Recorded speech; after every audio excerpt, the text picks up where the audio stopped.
In the year 1792, France trembled on the edge of reinvention. Bells rang not for vespers, but for revolution. Beyond the fevered cries of the cities, in a valley veiled by mist and wheat, stood the convent of Saint Mirabel.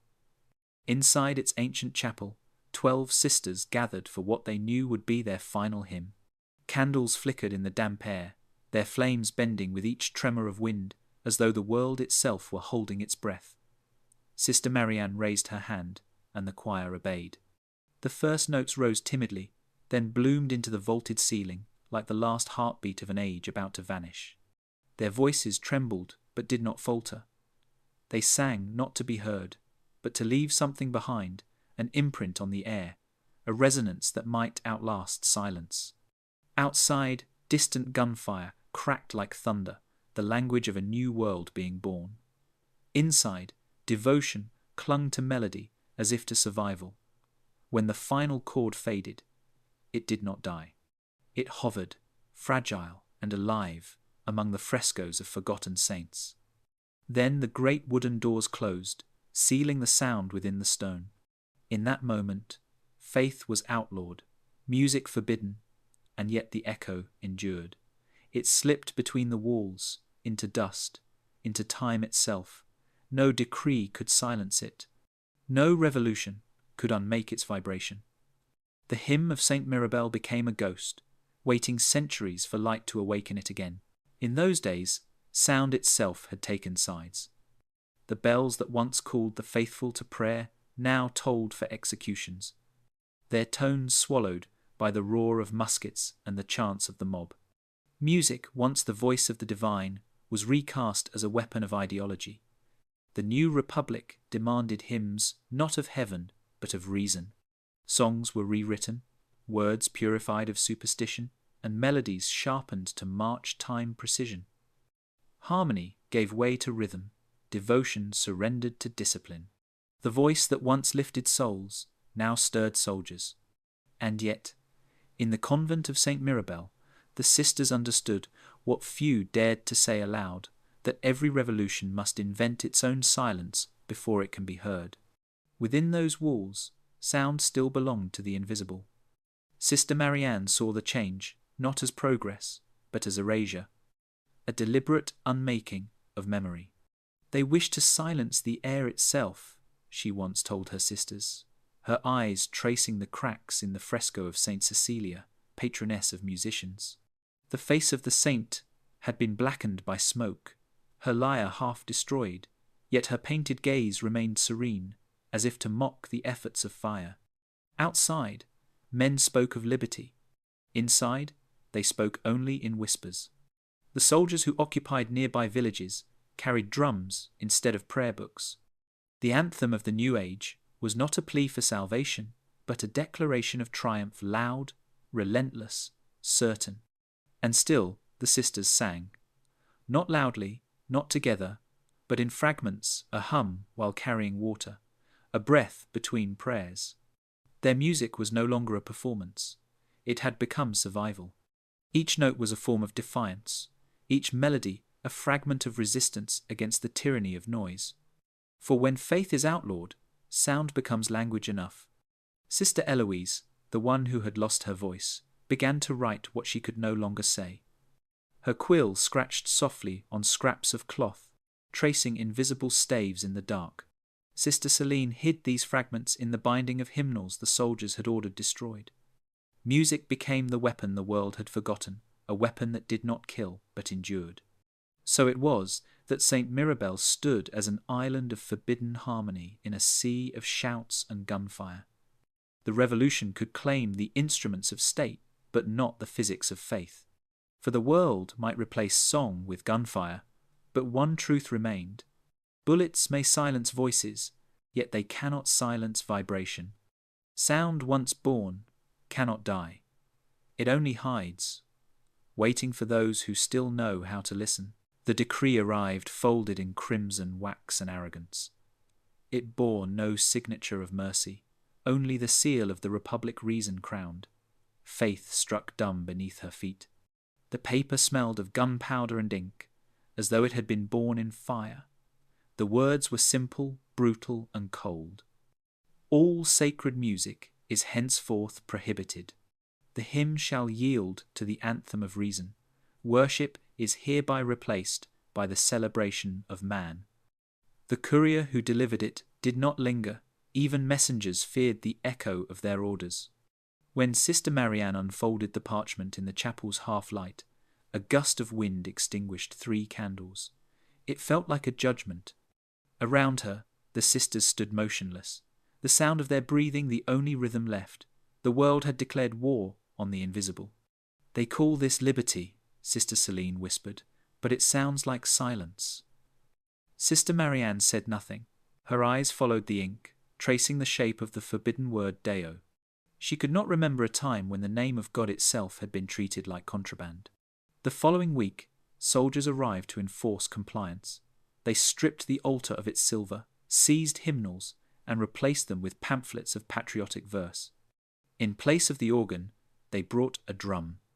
One of the men, barely older than a boy, mocked the sisters' rosaries by wearing them as necklaces. "You will sing the Anthem of Reason," their commander said, "or you will not sing at all." That night, silence became unbearable. It pressed against the walls like a living thing, suffocating. Sister Marianne gathered the choir in the dark, the moonlight slicing through the shutters like the fingers of something divine trying to reach in. "They have outlawed sound," she said quietly, "so we will teach silence to sing." Her words were not metaphor, they were strategy. The next day, the sisters began to memorize the new anthem. They sang it obediently, under watchful eyes, their mouths forming the Republic's phrases. But beneath those syllables, they layered what the decree could not perceive, a counterpoint, subtle and hidden, a shift in rhythm here, a swallowed vowel there. To the ear of power, it was compliance. To the ear of heaven, it was prayer. And thus began the practice they would call the erasure reversed, the act of singing what was forbidden within what was demanded. It was the perfect rebellion, one that made no noise of resistance, one that turned obedience itself into camouflage. The Republic believed it had erased faith, but what it had truly done was teach faith how to whisper. They began their rebellion not with noise, but with precision. To defy openly was to die. To defy silently was to endure. Sister Marianne took the Anthem of Reason, the very song the Republic demanded, and began to dissect it like a surgeon reclaiming a body from death.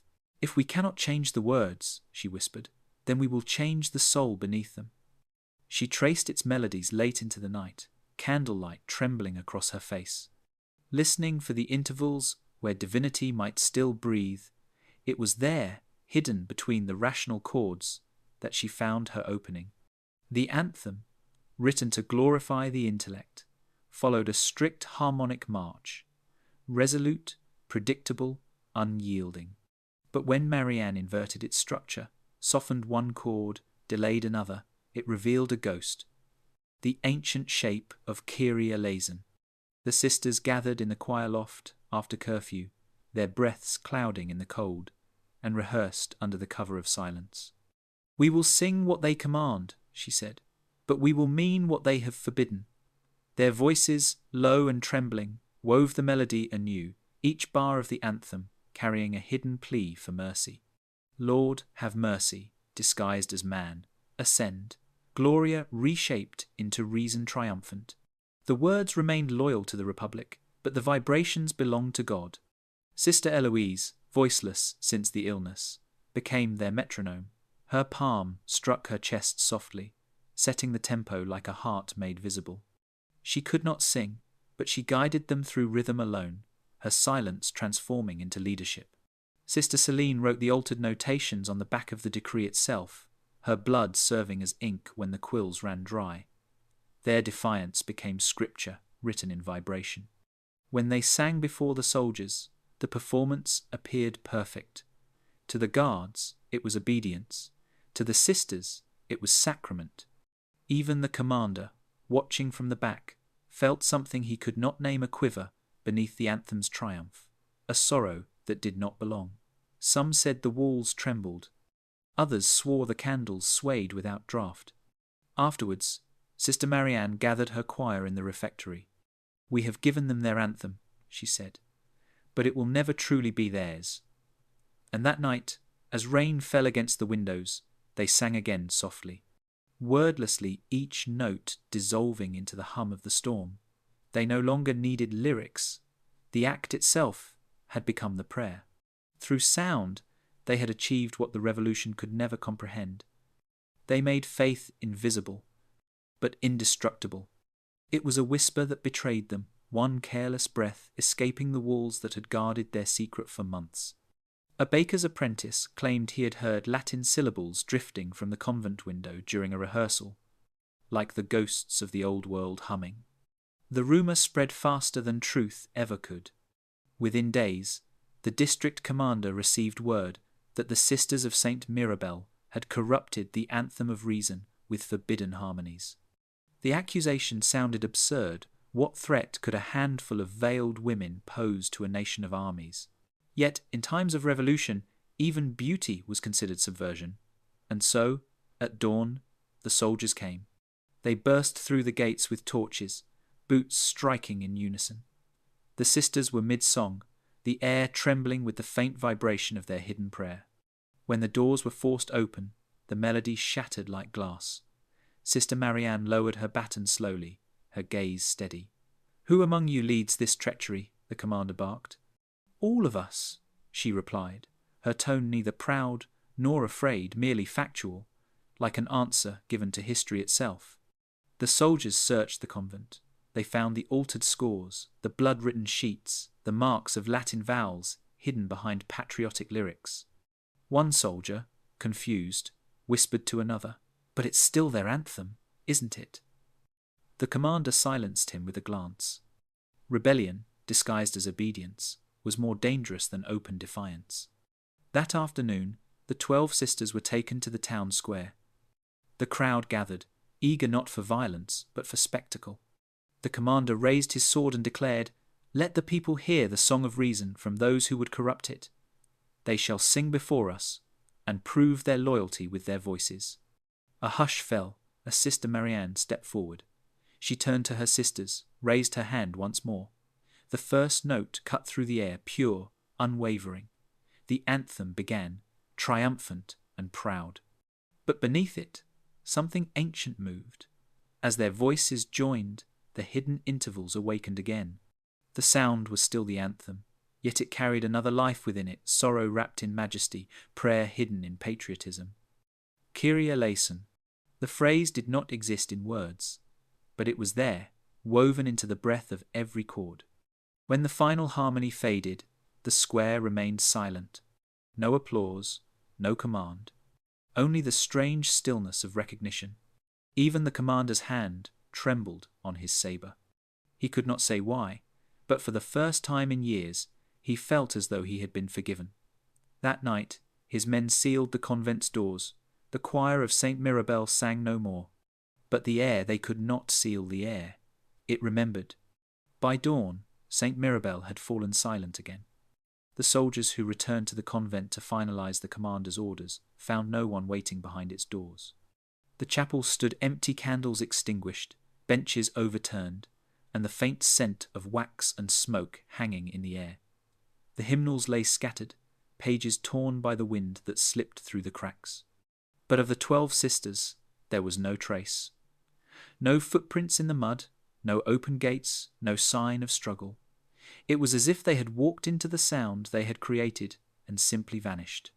The commander ordered a search that lasted 3 days.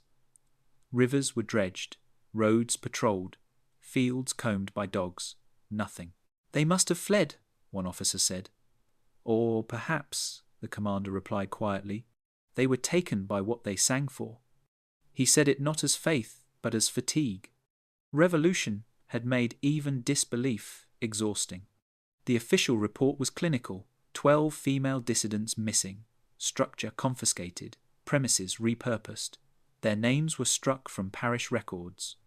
The decree listed them only as the women formerly of Saint Mirabel. In bureaucratic silence, their existence was erased. The convent was converted into a munitions depot.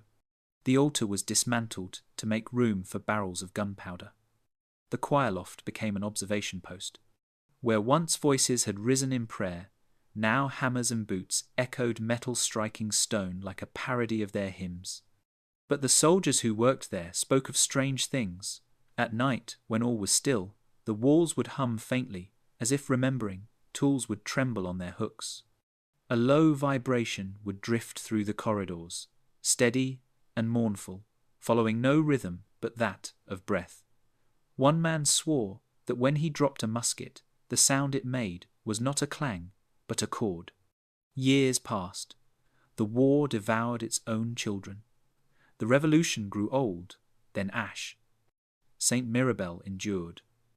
Time laid dust upon its walls, sealing the memories beneath soot and silence. By the century's end, no one alive could recall the choir's names. Only the locals remembered the legend, 12 women who sang themselves into light. The armory closed, the soldiers left, and Saint Mirabel stood alone once more, an empty shell filled with echoes that refused to die. On stormy nights, travellers passing the valley claimed they heard faint singing through the wind. Not words, not melody, just vibration, like the memory of breath, like the persistence of something holy that no decree had managed to kill. 2 centuries later, progress arrived with drills and blueprints. The valley that once carried the echo of psalms now hummed with engines and laughter. The site of Saint Mirabel had long been marked as abandoned property, an ideal location, officials said, for an underground parking complex. When the machines came in 2009, they tore through history without ceremony. Beneath layers of soil and ruin, the first shovel struck stone. The foreman, Laurent Dupont, a man who believed only in concrete and measurements, ordered the excavation widened. What emerged was not foundation, but a void. The air that rose from it was cold, unnaturally dry, as if it had been holding its breath for centuries. Laurent descended first, flashlight slicing through darkness. The beam revealed arching walls, their plaster faded, frescoes blackened but intact. Some kind of crypt, one worker muttered. Yet there were no coffins, only emptiness, and along one wall, faint carvings of musical notation, eroded but still visible. When Laurent called out, his voice came back to him, doubled, layered, resonant, in a way no ordinary echo should behave. Every sound he made seemed to return as harmony. The men laughed nervously. To test it, one dropped a wrench. The clang rose and returned as a single, pure tone, an A, precise and unwavering. Laurent frowned. "That's impossible," he whispered. The following week, the site was sealed for study. Sound engineers and historians arrived, setting up microphones, lasers, and spectral sensors. What they found defied explanation. The chamber responded only to one frequency, 440 Hz, the exact standard tuning pitch used in modern orchestras. Every time that tone was played, the walls began to vibrate as though alive. "The resonance behaves like memory," one acoustician noted, "as if the stone remembers sound." In a moment of curiosity, a technician read aloud the Latin words inscribed on a cracked beam above the old altar. "Lux in voce manet." The light remains in the voice. As he spoke them, the monitors spiked. A faint hum filled the air, low and sustained, matching the human breath. Then came something stranger, a subtle layering, like multiple tones converging. It lasted only a few seconds, but everyone present felt it in their bones, a vibration too human to be mere physics. Laurent stood in the silence that followed, unease mingling with awe. He could not name what he had heard, only what it made him feel that the walls had been waiting for someone to speak to them again. The discovery came not from a theory, but from an accident. One late afternoon, as the team prepared to pack up their equipment, a young assistant adjusted a portable floodlight and swept its beam across the far wall. The Latin inscription flared sudden, golden, alive. For a moment, everyone froze, assuming it was dust or reflection. But when the light shifted, the letters seemed to breathe. And then, a sound followed. It began as a faint vibration, rising through the floor like the memory of a bell. The monitors reacted instantly, tracing smooth sine waves across their screens. The air thickened, the sound gained texture, coherence. Then came the unmistakable cadence of melody, thin, trembling, yet undeniably human. The team stood transfixed. Someone whispered, "It's singing." Dr. Isabelle Fournier, the music historian overseeing the analysis, stepped forward. "Increase the light intensity," she ordered. When the beam brightened, the resonance deepened. A sequence of tones emerged, aligning perfectly with intervals found in 18th century sacred compositions. The walls, illuminated, became an instrument translating light into sound. It was as though the stones had learned to sing when touched by brightness. The team experimented feverishly. Each variation in luminosity altered the pitch. Pulses of light created rhythm. Alternating beams formed harmonies. The inscription Lux in voce manet had become literal. The light did remain in the voice, and the voice, in turn, lived within the light. When Isabel recited the words softly, the walls answered her. A faint echo, not of her speech, but of a choir, returned. The tones coalesced into fragments of Latin Kyrie Eleison. The syllables shimmered as dust motes danced through the air, catching the glow like miniature suns. Some of the scientists wept quietly. Others simply stood in reverent silence. Isabel, trembling, realized that the walls were not responding randomly. They were performing something pre-composed, something stored. The harmonic structure matched that of an ancient Kyrie from the late 18th century, precisely the period of the sisters' final hymn. The light had unlocked what time had buried. After the sound faded, the chamber fell into a silence, thicker than darkness. The team dared not speak. Isabel pressed her palm to the wall, still warm from the resonance. "It's alive," she murmured. "It's memory." No one replied. But they all understood what had just happened. They had not discovered an artifact, they had awakened a choir. The recordings were taken back to Lyon, where a team of acousticians and historians began to analyze the phenomenon. They expected noise, random resonance, perhaps the result of architecture or coincidence. What they found instead was order. The frequencies arranged themselves in precise mathematical relationships, forming triads, fifths, and octaves that obeyed the laws of harmony rather than chance. When charted, the spectrogram revealed a melody that rose and fell with unmistakable intention. Isabelle Fournier stared at the printouts as though reading scripture. The melodic contour matched the Kyrie in D minor, catalogued anonymously from the late 18th century, one that had vanished from all surviving manuscripts after the Revolution. Its rhythm, too, bore the subtle irregularities typical of human performance. Micro-pauses, expressive swells, fluctuations of pitch. "These aren't reflections," she whispered. "They're voices." Her colleague, Dr. Maillard, a physicist, tried to refute it. "Sound can imprint patterns on matter," he said. "It's a phenomenon of resonance." But even he faltered when the analysis software reconstructed the entire 3-minute sequence. It wasn't chaotic. It had phrasing, breath, emotion. "Resonance doesn't sigh," Isabel replied quietly. "It remembers." They played the audio over loudspeakers, filling the laboratory with the ghostly choir. The tones shimmered with the purity of devotion, layered and distant, as though time itself were singing from a wound. The recording grew stronger when amplified at exactly 440 hertzes, the same frequency the chamber had responded to. On screen, waveforms bloomed like living organisms, their symmetry impossible to explain. Further analysis revealed something even stranger. Within the harmonic spectrum, 12 dominant frequencies appeared, each aligned with a unique timbral signature, suggesting 12 distinct vocal sources. 12 voices, Maillard murmured. 12 sisters. The room went silent. It was no longer theory. The stones of Saint Mirabel had preserved not echoes, but imprints, micro-resonant pockets that had captured the acoustic memory of the final performance. Over centuries, the vibrations had fossilized, embedding emotion into matter. When the playback ended, no one spoke. Isabel sat motionless, tears streaking her face. For the first time in her life, she understood what faith must feel like. Not belief in doctrine, but awe before continuity. "They never disappeared," she said at last. "They transformed." Outside the window, the evening bells of Lyon began to ring, their tones aligning unconsciously with the frequencies on the screen. The modern world was still tuned, unknowingly, to the key the sisters had left behind.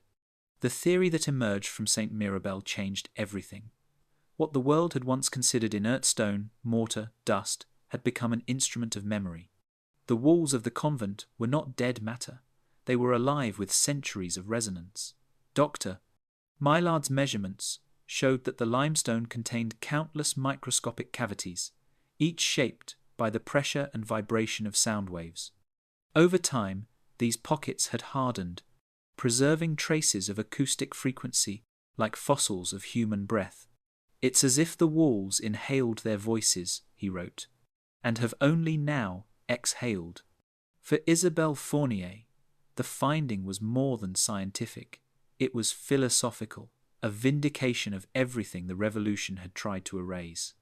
They outlawed faith, she told her students, but not resonance. She described how the nuns' final hymn had imprinted itself into the physical world, how devotion, once sung, had transformed into vibration and fused with matter. "You can destroy belief," she said, "but not the physics of longing." Her words spread beyond academia. Journalists called it the miracle of sound. The church called it divine restitution. Isabel rejected both. "It's neither miracle nor accident," she said softly. "It's remembrance. The world itself remembers what it has heard." The team returned to Saint Mirabel to conduct one final experiment. They set up high-frequency transmitters around the chamber and pulsed controlled vibrations through the walls. The structure responded like a living organism, tones swelling and fading as though breathing. When the pulse reached the original resonance of 440 hertzes, the walls emitted faint harmonics that matched human vocal frequencies. The spectrogram bloomed again with 12 distinct bands of sound. Then, unexpectedly, a 13th appeared faint, unstable, and new. The researchers looked at one another. "The stone has learned a new voice," Maillard murmured. Isabel said nothing. Later that night, she stayed alone in the chamber. The light from her lantern trembled across the altar where the words "Lux in voce manet" glowed faintly. She whispered the phrase, and the air responded with a low hum. It was not frightening. It was tender, like a sigh of recognition. She realized that the stones were not merely echoing, they were conversing. The voices of the sisters, compressed in time, were now joined by the resonance of the living. For 2 centuries, Saint Mirabel had been silent, waiting for an answer. Now it had one. The living and the dead had finally sung together. In the months that followed, Saint Mirabel ceased to be an archaeological site and became a question, one that neither science nor theology could fully answer. Professors came, journalists came, believers came, each searching for proof of their own conviction. Some wanted miracle, others mechanism. But Isabelle Fournier, who had listened to the chamber more closely than anyone, began to speak of something else entirely: resonance as memory. At a lecture in Paris, she stood before a hall of skeptical scholars and said simply, "Sound does not die. It only changes hosts." She explained that when a voice is released into the world, it moves through air, touches surfaces, and leaves patterns too fine for sight but not for time. Resonance, she said, is faith without theology. It does not require belief, only presence. The audience, expecting metaphysics, received physics instead, yet in her voice there was something both tender and defiant. She quoted the inscription "Lux in voce manet" and proposed a radical interpretation. Light, she said, is the visible form of vibration. Sound is its invisible counterpart. Both are frequencies, both eternal, both proof that existence is the persistence of movement. The revolution, she continued, believed it could outlaw God by outlawing his language. But language, once spoken, cannot be unsaid. The sisters of Saint Mirabel understood this. They turned faith into frequency.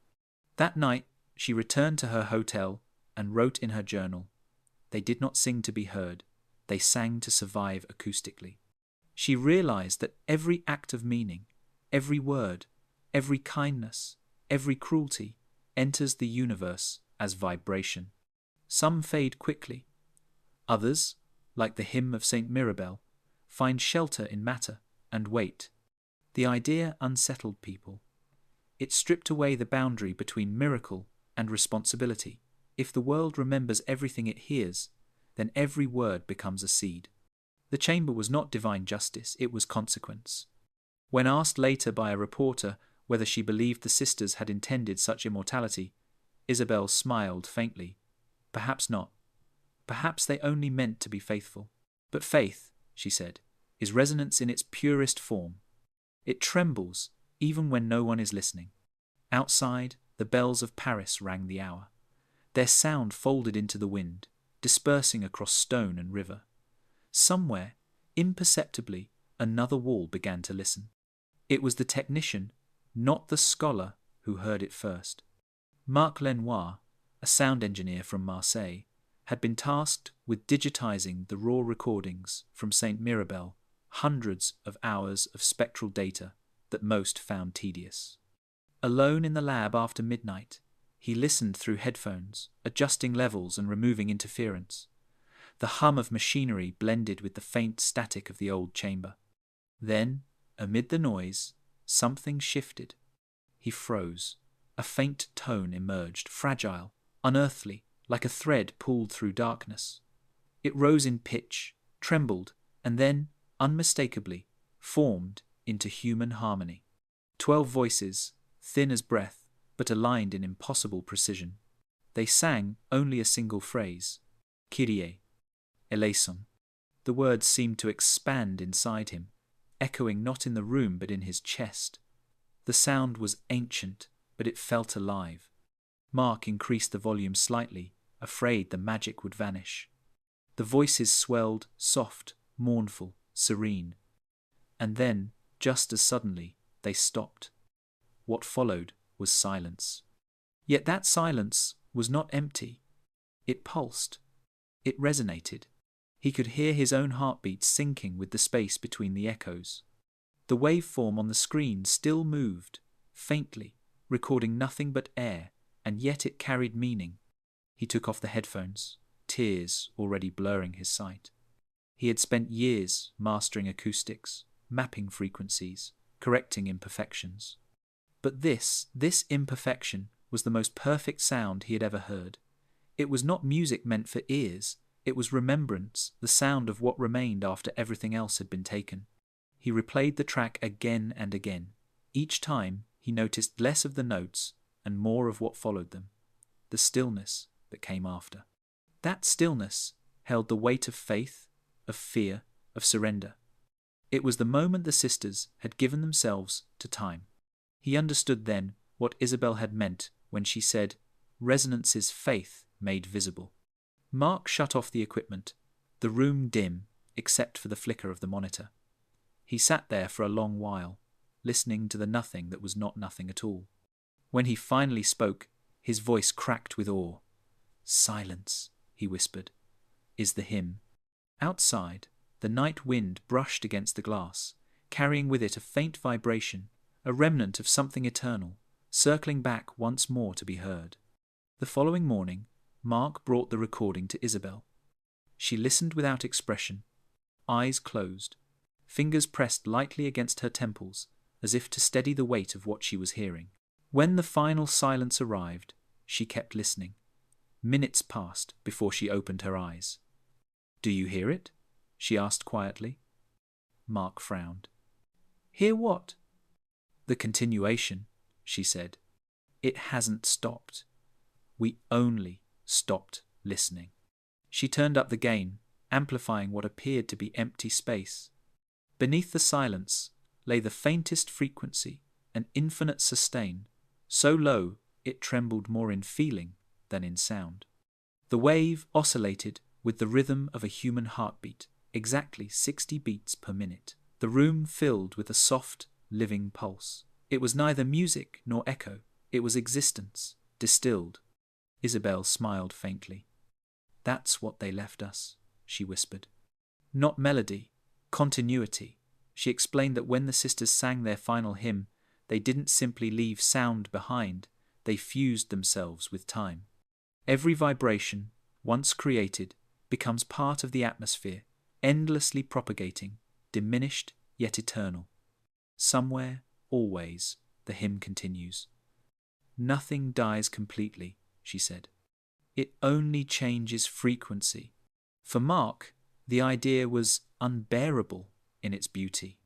He imagined those 12 women, their voices threading through centuries, carried in the wind, resonating in the quiet of every stone building that had ever heard them. "Do you think they knew?" he asked. Isabel shook her head. "No, that's what makes it holy. They sang not to be remembered, but to remember." She stepped toward the window. Outside, Paris was waking, engines and footsteps merging into the daily litany of the living.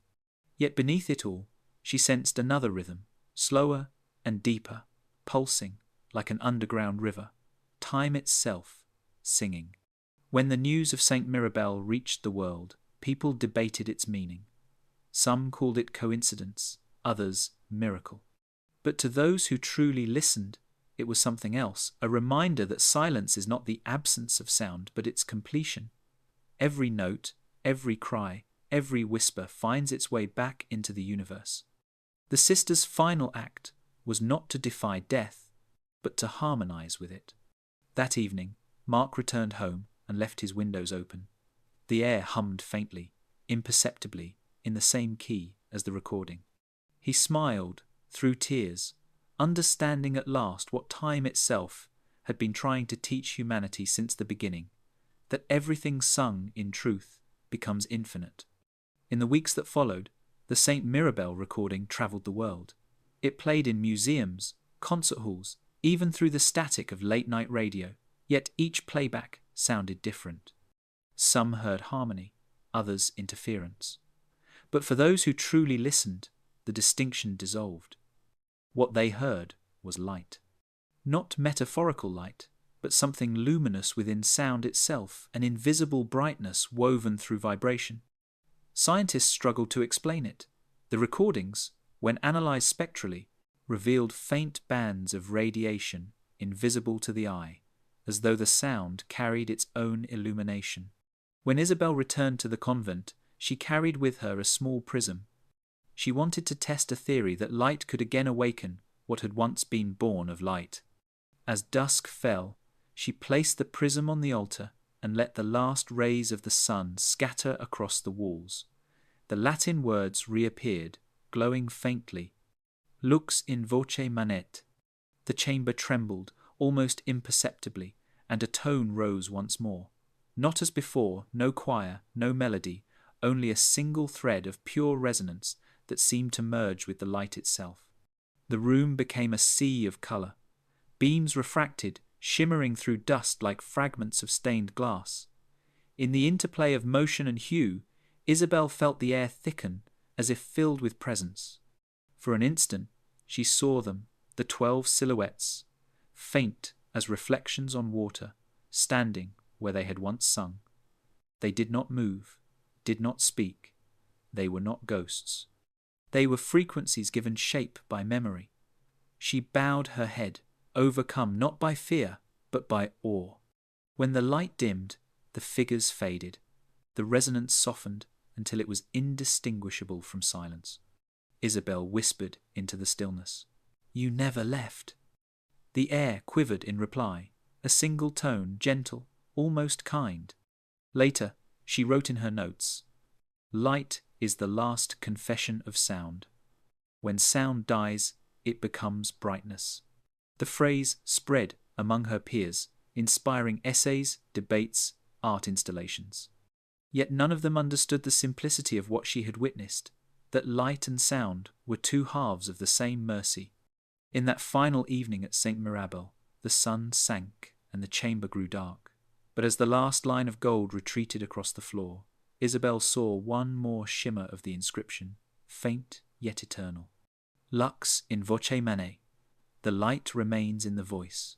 She smiled through tears, whispering the response history had been waiting for. And the voice remains in the light. The revelation of Saint Mirabel spread quietly, the way truth often does, through whispers first, through awe second, and only later through words. Newspapers tried to name it, the singing stone, the miracle of memory, the frequency of faith, but none of the headlines captured what had truly happened. The event resisted language. It was not a miracle, nor a scientific breakthrough. It was a reminder, the kind that unsettled those who built their lives on forgetting. In universities, students began to debate the philosophy of resonance. Professors quoted Isabelle Fournier's lectures as scripture of the secular age. Sound does not die, they repeated. It migrates.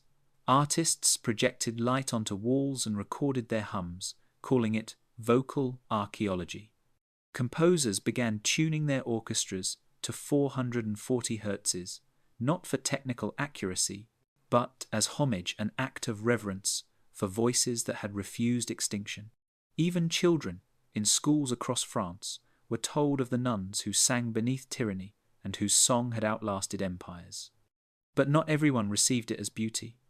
For some, it was accusation. Political theorists pointed out the irony. The revolution that had silenced God had left behind the most enduring proof of faith. Museums argued over ownership of the recordings.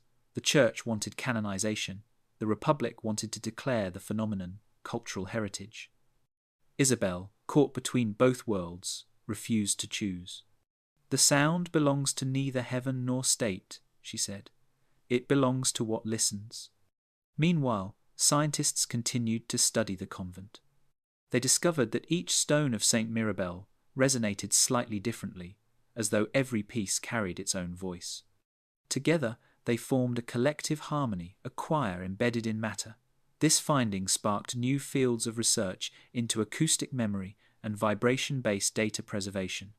But even those who quantified it could not escape its emotional gravity. Many confessed to feeling watched when they worked there, not by ghosts, but by attention itself, as if consciousness lingered in the frequencies. Isabel declined interviews, speaking only once more publicly before her death. If the walls could remember voices, she said, then perhaps the universe remembers all that we are. Perhaps nothing ever leaves. Her words unsettled those who preferred a world of endings.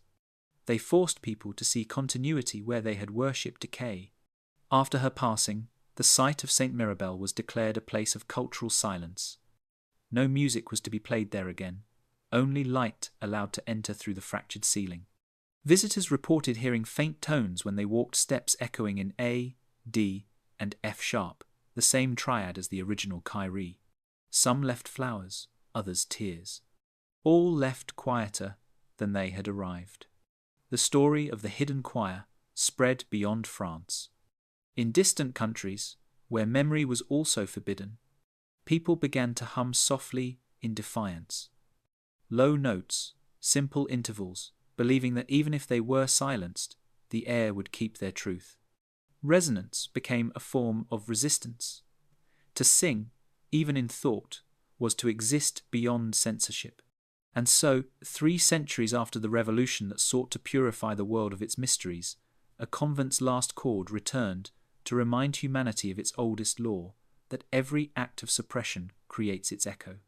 You can ban the hymn, burn the book, demolish the chapel, but sound, once born, finds refuge in time. That was Saint Mirabel's legacy, not survival, but persistence. The light remained in the voice, and the voice, carried by centuries, had finally learned how to speak again. Years passed, and Saint Mirabel sank once more into stillness. The instruments, the censers, the scholars all gone, only dust remained, and the quiet hum of wind threading through the fractured arches. Yet even in abandonment, the convent lived. The air within its walls still carried that untraceable frequency, the one the instruments had failed to capture fully. Travellers who strayed too near claimed they could feel it rather than hear it. A vibration in the chest, a gentle trembling behind the ribs, like a second heartbeat. The place had become not a ruin, but a tuning fork of history, resonating with every passing age. On the 200th anniversary of the Revolution's decree against sacred music, a group of students visited.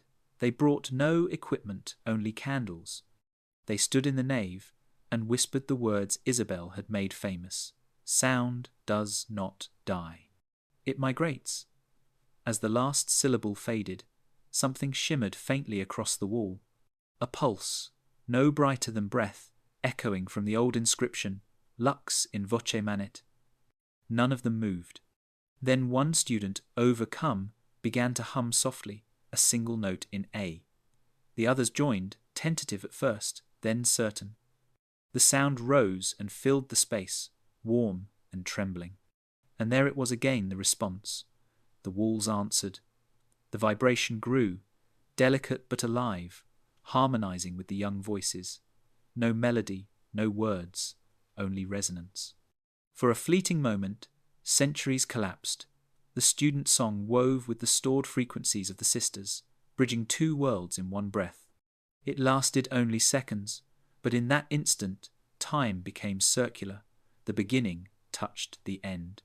When the sound faded, the students wept, not from sorrow, but from recognition, an ancient empathy that required no language. They understood then what Isabel had meant when she said that resonance was the soul's handwriting upon matter. In their trembling voices, they had written themselves into the same continuum. After they left, silence returned. Yet it was no longer emptiness, it was completion.